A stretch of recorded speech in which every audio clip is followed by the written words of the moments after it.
তারেক রহমানের ব্যাপারে একজন সমন্বয়ক বলেছেন যে উনি ছাত্রদের ভাষায় নাকি কথা বলছেন। প্রশ্ন হচ্ছে, দেশের সবচেয়ে গুরুত্বপূর্ণ রাজনৈতিক দলের সবচেয়ে সিনিয়র নেতার ব্যাপারে কথা বলার ক্ষেত্রে সবাইকে খুব সতর্ক হতে হবে।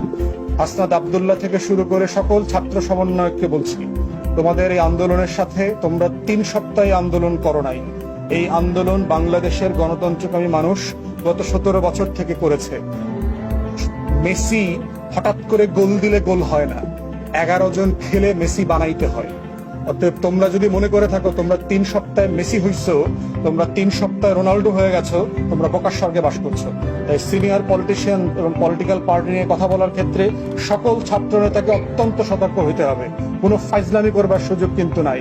কারণ তোমরা কে কয়জন মারামারি করছো, কোন তারিখ থেকে কোন তারিখ মারামারি করছো, তোমরা কয়জন আহত হইছো আর কয়জন নিহত হইছো, সবকিছুর গল্প আমরা জানি। তাই তারেক রহমান সম্পর্কে অবশ্যই সমালোচনা করবার অধিকার আছে সবার রাজনীতি হিসাবে, কিন্তু তারেক রহমানকে অথবা কোনো রাজনৈতিক দলের নেতাকর্মীকে হেয় করে কথা বলার কোনো রাইট নাই। কিন্তু এর মানে এটা না যে কোনো রাজনৈতিক নেতাকর্মীর সমালোচনা করা যাবে না। তার ব্যাপারে যেটা বলা হয়েছে, উনি ছাত্রদের ভাষায় কথা বলছেন। ছাত্রদের এই আন্দোলনে তো বিএনপির রোল ছিল। বিএনপির মহাসচিব বলেছেন যে এই জুলাই আগস্টের গণহত্যায় বিএনপির 200-র উপর নেতাকর্মী মারা গেছে। তো ছাত্রদের ভাষায় কথা বলা মানে এটা কি ধরনের কথা?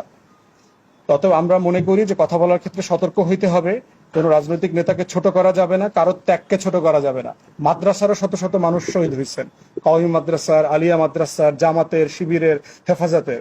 প্রত্যেকের অবদানকে শ্রদ্ধার সাথে স্মরণ করতে হবে আমাদের এই আন্দোলনে। এটা কোনোভাবে ছোট করবার সুযোগ নাই। সাংবাদিকরা দায়িত্ব পালন করতে গিয়ে 4 জন না 6 জন সাংবাদিক শহীদ হয়েছেন। অতএব প্রত্যেকের অবদানকে গুরুত্ব সহকারে দেখতে হবে। একক কোনো ভিত্তির উপরে আন্দোলন হয় নাই, এটা যেন সবার মনে থাকে। এই আন্দোলনটা সারা বাংলাদেশ মিলে আন্দোলন করেছে। 3 সপ্তাহে 3.5 জন এসে আন্দোলন করে নাই।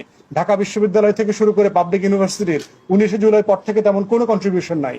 এই আন্দোলনটা ক্যারি আউট করেছে প্রাইভেট ইউনিভার্সিটি, জাতীয় বিশ্ববিদ্যালয়ের ছেলেমেয়েরা এবং মাদ্রাসার ছাত্ররা। অতএব সেই আন্দোলনের ব্যাপারে সবাইকে অবদানের জায়গাটা শেয়ার করতে হবে এবং সবাইকে ন্যায্যতার ভিত্তিতে সম্মানের সাথে আন্দোলনের শেয়ার দিতে হবে। আমরা মনে করি এর বাইরের অন্য কোনো আলোচনাটা আমাদের সবার জন্য সুখকর হবে না। আমাদের মাথায় রাখতে হবে যে আমাদের সবার একটা কমন শত্রু আছে, সেটা হচ্ছে আওয়ামী ফ্যাসিবাদ। তারা চলে যায় নাই।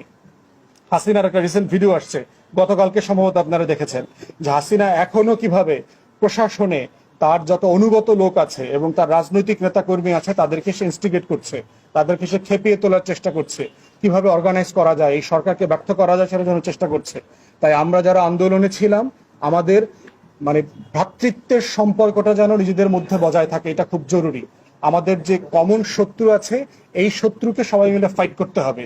নিজেদের মধ্যে অন্তর্দ্বন্দ্ব, কলহ এবং যুদ্ধ যেন কোনোভাবে বেঁধে না যায়। তাই আমাদের কথা এবং কাজের ব্যাপারে আমাদের নিজেদের মধ্যে যথেষ্ট জবাবদিহিতা থাকতে হবে বলে আমি মনে করি।